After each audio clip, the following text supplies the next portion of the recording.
होता है। तो 16 श्रृंगार कर माँ कौशल्या रघुनाथ भगवान के मंदिर में आई और वहाँ एक नारियल उठाई और वो नारियल लेकर शमशान में जाना स्त्रियों के लिए निषेध है, फिर भी वो कौशल्या माता वो दौड़ते हुए शमशान की ओर जा रही है। इसके पीछे में माँ कौशल्या, माँ सुमित्रा, माँ के कई अन्य सभी माताएं दौड़ते हुए जा रही हैं। और श्री गुरु वशिष्ठ देख ली। गुरु वशिष्ठ बोले कि भरत सावधान, आपकी माँ सती होने के लिए आ रही है। तो श्री भरत जी ध्यान देना, जैसे ही गुरु वशिष्ठ बोले कि आपकी माँ सती होने के लिए आ रही है, आप अपनी माँ को रोको। तो श्री भरत जी ध्यान देना, श्री भरत जी हाथ को यानी भुजा को बढ़ाए फैलाए और माँ को रोक लिया और चरण में गिर गए। गही पग भरत माँ सब राखी, माँ के चरण में गिर गए भरत जी और बोले माँ ये क्या कर रहे हो, माँ ये क्या कर रहे हो। माँ कौशल्या बोली बेटा आज मत रुको बेटा, आज मेरे पिता का चिता जल रहा है, आज मैं इस चिता में कूद जाऊंगी और हम भी सती हो जाऊंगा, इसलिए बेटा आप मुझे मत रोको। अगर यह मौका फिसल जाएगा फिर दोबारा हमें यह अवसर प्राप्त नहीं होगा बेटा, इसलिए तो श्री भरत जी बोले माँ आप सच में सती होना चाहते हैं। माँ कौशल्या बोली हाँ बेटा ठीक माँ। भरत जी कहते हैं ठीक माँ, आप सती हो जाइए, हम आपको नहीं रोकेंगे, परंतु माँ ये आपका बेटा भरत आप से पहले ही चिता में कूदने के लिए जा रहा है और हम जब जलकर भस्म हो जाऊं माँ, पिता के शरीर के साथ में जलकर भस्म हो जाऊं, इसके बाद मेरी माँ आपको कोई नहीं रोकेगा और आप भी धीरे धीरे इस चिता में माँ चलिए। श्री भरत जी का ऐसा स्वभाव था, विचार था। भरत जी चिता की ओर दौड़ गए। जैसे ही दौड़े तो माँ कौशल्या, माँ सुमित्रा, माँ के कई दौड़ते हुए गई और भरत भरत करते हुए उसको सीने से लिपट लिए। और बेटा माँ कौशल्या बोली बेटा अगर आप अपने शरीर को अपने पिता के चिता में अगर जलाकर भस्म कर देंगे, अगर राम वंश से आएगा, अगर पूछेगा मेरा भैया भरत कहाँ है, अगर हम बोल दूंगे कि आपका भैया भरत जलकर भस्म हो गया आपके पिता के साथ में, तो राम अयोध्या में नहीं रुकेगा, राम फिर अयोध्या को त्याग कर फिर राम वो वन में ही चला जाएगा, राम को अयोध्या अच्छा नहीं लगेगा। इसलिए बेटा, इसलिए आप प्रिय राम को हैं, इसलिए बेटा आपको जीवित रहना पड़ेगा। अंत में माँ बेटा ये सब मिले और अंत में सब माता को रोके। महाराज दशरथ जी के शरीर का ध्यान देना, महाराज दशरथ जी जलकर भस्म हुए। अंत में अग्नि संस्कार इत्यादि सब किए। तो क्षत्रिय 12 दिन में, ब्राह्मण 10 दिन में, वैश्य 15 दिन में, शूद्र 25 दिन में इस प्रकार से शुद्ध हुए और दान इत्यादि सब किए। इसके बाद श्री भरत जी महाराज दशरथ जी के चित्रपट को रखे और वहां पर अगरबत्ती इत्यादि सबका स्वागत किया और माला एक पहरा दिया और पिताजी के चरण में श्री भरत जी बैठे हैं और सब नगरवासी बैठे हैं और सबका सोच है भरत जी का क्या इच्छा है। तो वहां पर सुमन जी बोले कि आप राजगद्दी में बैठिए। गुरु वशिष्ठ बोले आप राजगद्दी में बैठिए। समस्त नगरवासी बोले हे भरत जी आप राज सिंहासन पर बैठ जाइए, क्योंकि सिंहासन पर बिना राजा का वो देश अच्छा नहीं होता है, इसलिए आप सिंहासन पर बैठिए। सिंहासन खाली रहे अच्छा नहीं है, आप बैठ जाइए। तो श्री भरत जी गुरु वशिष्ठ को और सुमन जी को और नगरवासियों को बोले हे नगरवासियों, आपका ये बात को मैं सम्मान कर रहा हूँ। हे गुरु जी आपके इन शब्दों को मैं सम्मान कर रहा हूँ। सुमन जी क्यों बोले और आप हमें पहले ये बताइए मेरी माँ प्रथम में क्या मांगी थी? मेरी माँ प्रथम में मांगी थी भरत के लिए राज तिलक। तो आप मेरे भैया को रोकते आप मेरे भैया को रोकते और हमें राज तिलक होने देते। मेरा अगर राज तिलक मेरी माँ मांगी थी तो मेरे भैया राम को आप रोकते और हमें राज तिलक होने देते। उसके बाद हम देखते कि मेरे भैया राम को, ध्यान देना, किसके अंदर में पावर है जो मेरे भैया राम को वन भेज देते हैं। कौन इसके अंदर में पावर है? राजा बनने के बाद हम देखते हैं। तो आपने ऐसा नहीं किया, आप मेरे भैया राम को जाने दिए और बाद में हम, इसलिए हम राज सिंहासन पर नहीं बैठूंगा और अपने भैया राम को लाने के लिए कल मैं जाऊंगा। इस बात को सुनकर सब कोई नगरवासी भरत भरत कह करके सराहने लगे, प्रसन्न होकर इनका जयकारा लगाने लगे। अरे भाई हो तो भरत के जैसा हो। ध्यान देना, यहाँ पर भाई भाई में लड़ता है धन के लिए, परंतु ध्यान देना भगवान राम के परिवार में धन के लिए लड़ाई नहीं था, दुख का बंटवारा होता था, दुख का। तो भैया राम के ऊपर दुख आया है, वो दुख मेरे ऊपर आ जाए, भैया राम के ऊपर दुख नहीं आता। ध्यान देना, जो भाई छोटे भाई हो या बड़े भाई हो, उसका दुख अपने ऊपर बार बार लेता है, वो कोई दूसरा नहीं, उससे राम ही है श्रोता। तो इसके बाद श्री भरत जी सुबह हुआ तो सब कोई जाने का तैयारी में है और इधर माँ कौशल्या माँ सुमित्रा एक रथ में बैठी। अब जैसे ही बैठी तो अब बैठने के बाद माँ कौशल्या बोली कि सुमित्रा कैकेयी नहीं है, कैकेयी कहाँ है? तो अंत में ध्यान देना, माँ कैकेयी को याद किए, कहाँ है? बोले महल में है, वो नहीं आ रही है। तो माँ कैकेयी राम राम कहकर वो रोते रहते। अंत में माँ कौशल्या गई और माँ कौशल्या हाथ पकड़ कर कैकेयी को अपने रथ में लाकर बैठाया और बोले अब चलो। अंत में श्री भरत जी जा रहे हैं और श्री माँ कौशल्या, अरुंधति, अग्निहोत्री, गुरु वशिष्ठ के दो पत्नियां हैं, ये दोनों के साथ जा रहे हैं। तो श्री भरत जी चित्रकूट की ओर जा रहे हैं।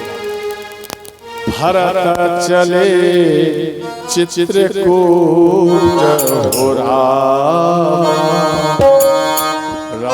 को मना। भरत चले चित्रकूट हो राम को मना।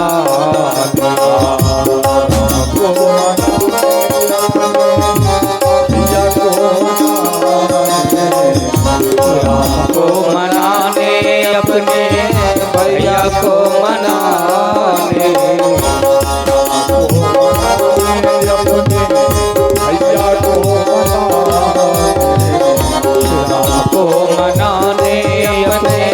भैया को मनाने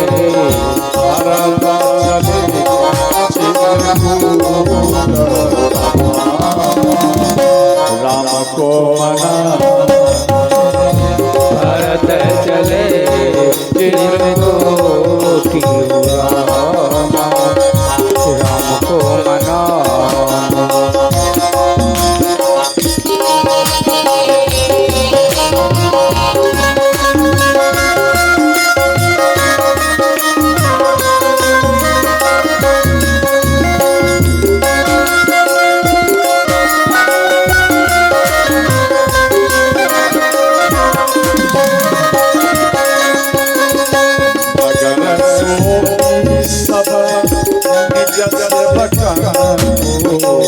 नगर तो निज से बन को सुमरि चले राम चरण को। सुमरि चले राम चरण को।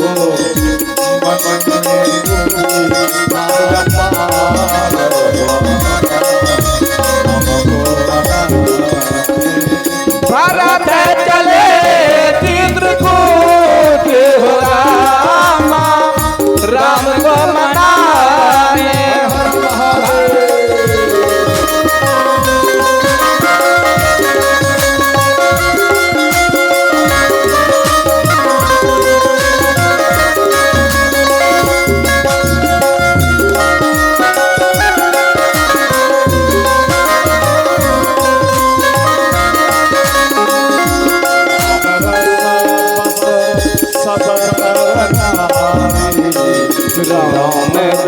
बसे सब नर नारी।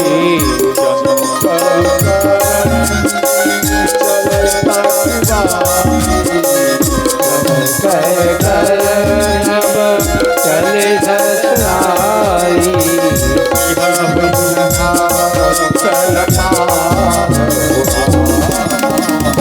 राम को मना भरत चले चित्रकूट हो रामा। राम को मनाने भरत चले चित्रकूट हो रामा। राम को मनाने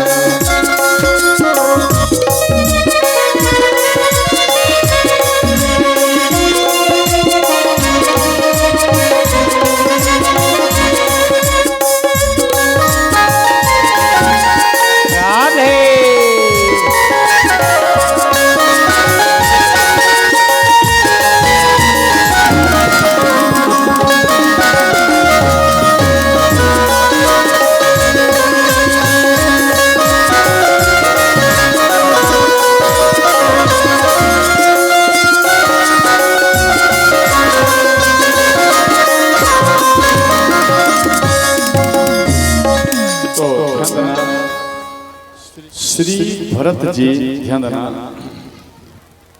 तो प्रथम रात्रि में तमसा नदी किनारे में रहे और दूसरे दिन श्रृंगवेरपुर जा रहे। तो जब निकट में आए तो निषाद राज के एक मंत्री देख लिया और निषाद राज को आकर बताए कि हे महाराज,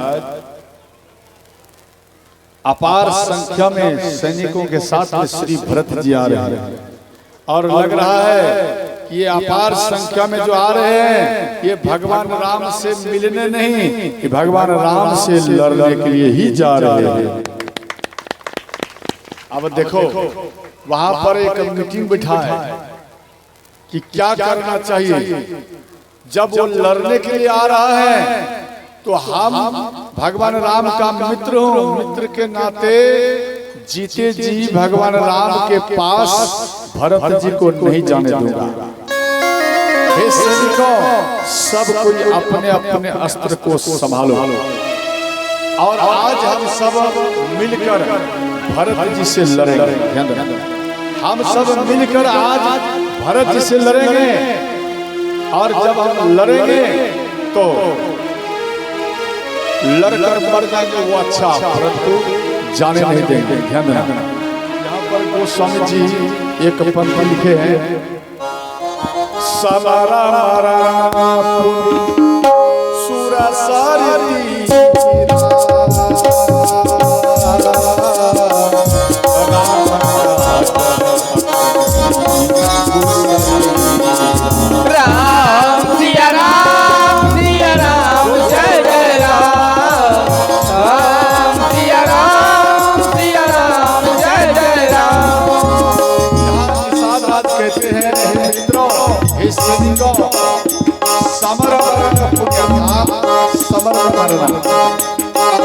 जो एक योद्धा दूसरा योद्धा आपस में समर में लड़ता है, बॉर्डर में लड़ता है, तो फौजी ध्यान देना, फौजी है बॉर्डर पर लड़ता है तो वो लड़कर मरेगा दोनों, अंत में उसको भी पेट ही मिलता है।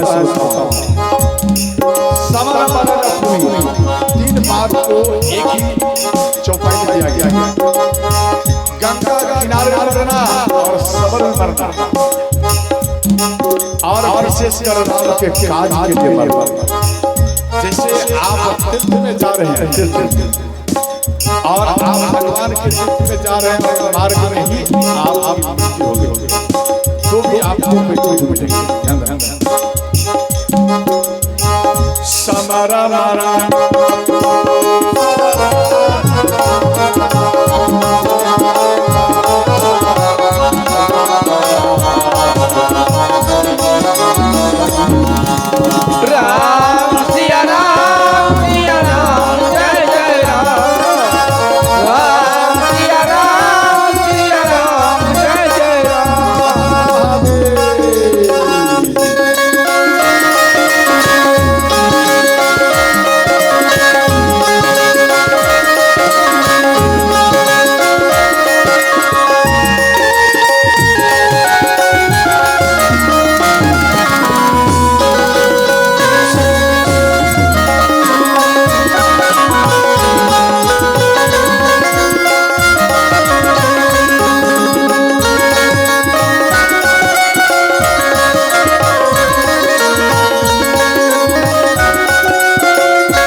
इतना कहता छिक भई पाए कहे वो सकुन्या खेत सुहाय। क्या सुना? जैसे ही यह बात बोले कि हम सब लड़ेंगे, इतने में एक वृद्ध व्यक्ति छिक दिया। जैसे ही छिक दिया तो बोलिए कि सावधान, आप जो कुछ करो सोच विचार कर करो, हो सकता है एक मिलने के लिए जाता हो। आप एक काम करो, आप पहले उनका परीक्षा करो। तो भरत जी ध्यान देना, ऐसे सैनिक को निषाद राज छुपा कर रखे। अगर एक बार इशारा कर दूंगा तो बाण चलाना प्रारंभ कर देगा। तो निषाद राज जैसे ही भरत जी के पास गए तो भरत जी ध्यान देना भैया का मित्र है, भैया समझकर उनके चरण में श्री भरत जी राम राम करते हुए प्रणाम। और इसके बाद श्री निषाद राज भरत जी को उठाकर अपने सीने में लगाया। और इसके बाद रात में श्री भरत जी रहे। और जब सुबह हुआ ध्यान देना तो 500 नया नाव का व्यवस्था किया गया और पार हुए तो भरद्वाज मुनि के आश्रम में आया। भरद्वाज मुनि ध्यान देना प्रसन्न होकर इनका स्वागत किया। इसके बाद इनका भाव देखकर ध्यान देना श्री भरत जी भरद्वाज मुनि बोले, हे भरत जी, आपके जैसा राम भक्त का दर्शन पाने के बाद ध्यान देना, मानो जो व्यक्ति आपका दर्शन पा लेगा वो खेल खेल में उसे भी वैकुंठ की ही प्राप्ति होगी। तो श्री भरत जी बोले, हम भक्त नहीं हो भैया राम का। अरे मेरी माँ मेरे साथ बसुला जैसा व्यवहार किया। बढ़ई का बसुला होता ना, जैसे किसी के गले को काट दिया जाए, किसी के हाथ को काट दिया जाए, उतना दर्द नहीं होगा जितना बसुला से छीला जाए चमड़ी को, वो ज्यादा दर्द होता है। इसलिए मेरी माँ मेरे शरीर को छील दिया है और हमारे शरीर में पीड़ा हुआ है। तो अंत में श्री भरद्वाज बोले कि अगर भाई हो तो भरत जैसा, और इसका स्नेह देकर, इसका भाव देकर ध्यान देना श्री इंद्र भगवान, ध्यान से समझना, इनका भाव देकर ध्यान देना भरद्वाज मुनि प्रसन्न हुए। और इसके बाद वाल्मीकि मुनि के आश्रम में आए। वाल्मीकि मुनि ध्यान देना इनका स्वागत किया। और देखो भरद्वाज श्री भरद्वाज मुनि से जब आगे बढ़े, इनका भाव देखकर इंद्र भगवान घबराए। इंद्र भगवान इसलिए घबराए कि लग रहा है राम को ये वापस ले आएगा। ये राम को वापस ले आएगा। तो मार्ग में निषाद राज भरत जी को बोले कि भरत जी, हम पहले सोचे थे कि आप मेरे प्रभु राम को मारने के लिए जा रहे हैं। तो श्री भरत जी कहते हैं कि आप उल्टा सोचे। बोले हाँ, हम उल्टा सोच लिया। यहाँ लिखे उल्टा जगत जगत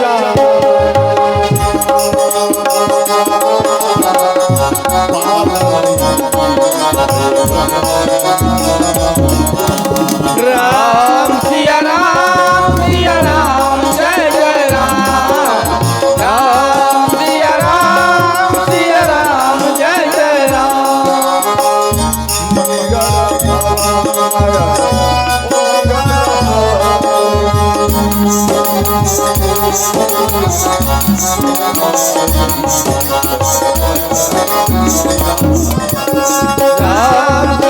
राम सिया राम जय जय राम।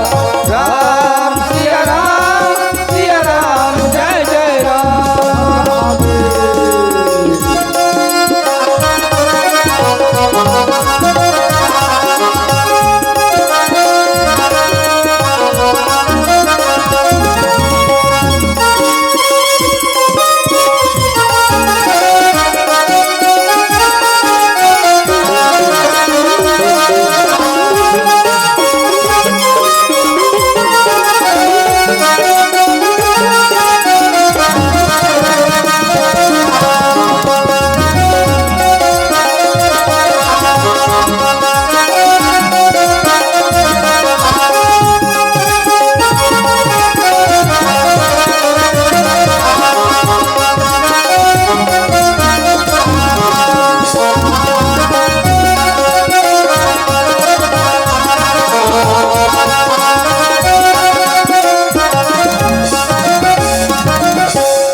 इसके बाद देखो उल्टा नाम जगत जग जाना वाल्मीकि भयेश ब्रह्म समान।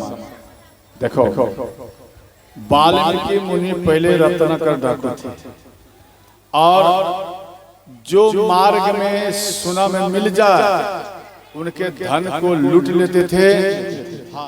जब ऐसा वो करते थे, एक बार ब्रह्मा जी देवर्षि नारद को बोले कि आप एक काम करिए, आप जाइए और रत्नाकर को समझाइए कि आप सत्य की ओर आ गए, और क्योंकि इसके अंदर में दिव्य आत्मा बस रहा है। तो देवर्षि नारद आए इनके पास में, तो रत्नाकर डाकू इसको पकड़ लिया और बोले जो कुछ धन है हमें दे दो। तो रत्नाकर डाकू ये बात बोले, देवर्षि नारद बोले आप जो ये पाप करते हैं, ये पाप का भागी कौन होगा? क्या आपका बेटा ये पाप लेगा? आपकी पत्नी लेगी? आपके माँ पिता लेंगे? तो इस बात को सुनकर रत्नाकर डाकू बोले हाँ अवश्य लेंगे। बोले एक काम करो, जाओ आप ये सब बात उनको पूछ कराओ, जाओ अगर भाग लेगा तो आप तब ऐसा करना। तो अपनी माँ को बोले, अपनी पत्नियों को बोले, अपने बच्चों को बोले क्या ये जो हम पाप करता हूँ पाप का भागी आप सब लोगे? तो बच्चे सब माँ और पत्नी बोलती है नहीं नहीं, आपका कर्तव्य है कमा के लाके खिलाना, आप जैसे खिलाओ और हम पाप का भागी क्यों लूंगा? आपका पाप का भागी तो स्वयं आप ही लो, हम नहीं ले सकते। समझना। तो ये जैसे ही बात बोले इनका दिमाग में आ गया कि देवर्षि नारद बिल्कुल सच बोलता है। अंत में एक वैराग्य धारण हो गया, इनके अंदर वैराग्य प्रकट हुआ और ये आकर तपस्या करने लगे। इतना कठोर तपस्या किए, ध्यान देना इसके अंदर में। इसको बोले आप राम राम जपो, रत्नाकर डाकू बोले मारा मारा, मतलब मारते थे इसलिए उल्टा नाम जपने लगे। इसलिए हमको समझ लिखे उल्टा नाम जपत जग जाना। ये मारा मारा बोलने लगे तो देवर्षि नारद बोले ठीक है आप इसी को याद करो और परिवर्तन हो जाएगा। तो वो बैठकर मारा मारा मारा तो हो गया राम राम, परिवर्तन हो गया तो राम में आ गया। तो इतना कठोर तपस्या किए, इतना कठोर तपस्या किए, ध्यान देना इनके शरीर में जो मांस था वो सब चींटी खा गए, ध्यान देना आँख सब खा गए, इस शरीर के अंदर में जो मांस है चमड़ा है सब खा गए। और चींटी जब खा जाता है तो आपके शरीर में ध्यान देना और बालू से भर देता है चींटी। आप कहीं कहीं देखना चींटी वो कहां से भी मुख में ला ला के मिट्टी उसको किसी भी चीज को ढक देगा चाहे। उसी प्रकार इनके शरीर में ढक दिया और बालू से पूरा ढक दिए और इनकी पत्नी माँ ढूंढते रहे, उसके बगल में भी ढूंढते रहे, फिर भी इनका बेटा और इनके पति नहीं मिल पाए। और अंत में ब्रह्मा जी प्रसन्न होकर इनको दर्शन दिए और आशीर्वाद दिए। ध्यान देना था मूर्ख, परंतु इसके कपोल में जैसे ही आशीर्वाद दिए इनके अंदर में ज्ञान ही ज्ञान प्रकट हो गया। माँ सरस्वती स्वयं उनके हृदय में वास हो गई और इसके बाद ये राम लिखे। ध्यान देना तो उसके अंदर में जो बालू चला गया, अंदर में बालू से ढका गया, इसका नाम में परिवर्तन हो गया। पहले रत्नाकर डाकू, अब परिवर्तन हो गया वाल्मीकि। समझ गए? वाल्मीकि नाम में आ गया। और वाल्मीकि रामायण जो आप पढ़ते उन्हीं पे लिखे हुए, समझ गए? तो ध्यान देना। तो इधर श्री भरत जी का स्नेह और राम का स्नेह इंद्र भगवान देखकर मन में सोचे कि हो सकता है भरत जी जा रहे हैं राम को वापस कर ले, इसलिए इसी बीच में हम कुछ बाधा कर दें। तो ये बाधा करने के लिए जा रहे हैं इंद्र अपने मित्रों के साथ। तो वहां पर गुरु बृहस्पति देव मिले और इंद्र को सावधान किए, बोले इंद्र सावधान, राम और भरत का मिलन होने जा रहा है। अगर इस बीच में आप थोड़ा सा भी त्रुटियां किया, अगर कुछ गलती किया या भरत को कोई संकट दिया तो भगवान राम आपको कभी क्षमा नहीं करेगा।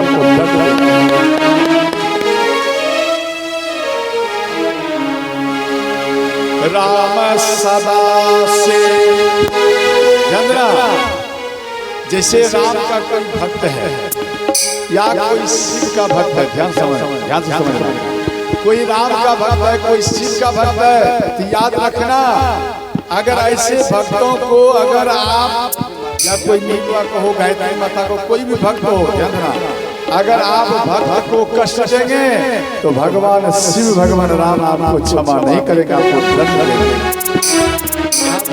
लिखे हैं राम सदा से रुचिरा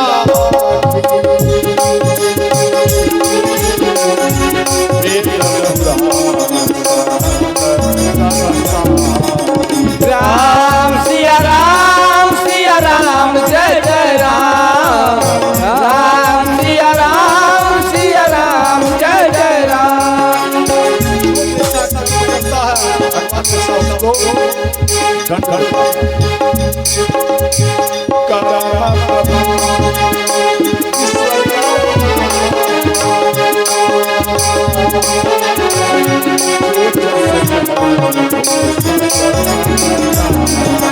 राम सिया राम जय जय राम।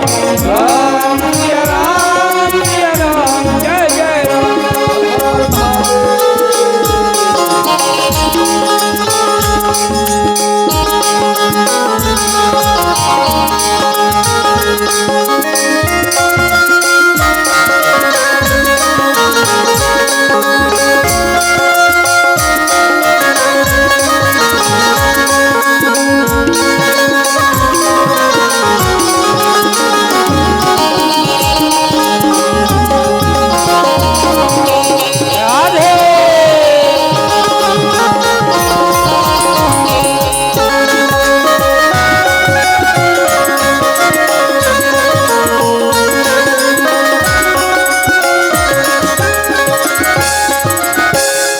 तो ध्यान देना एक शिला पर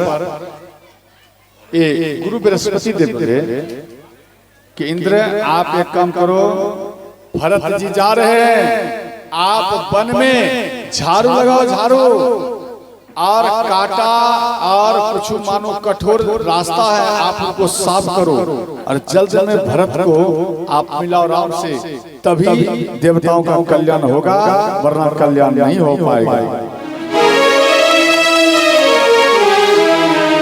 इसके बाद ध्यान देना श्री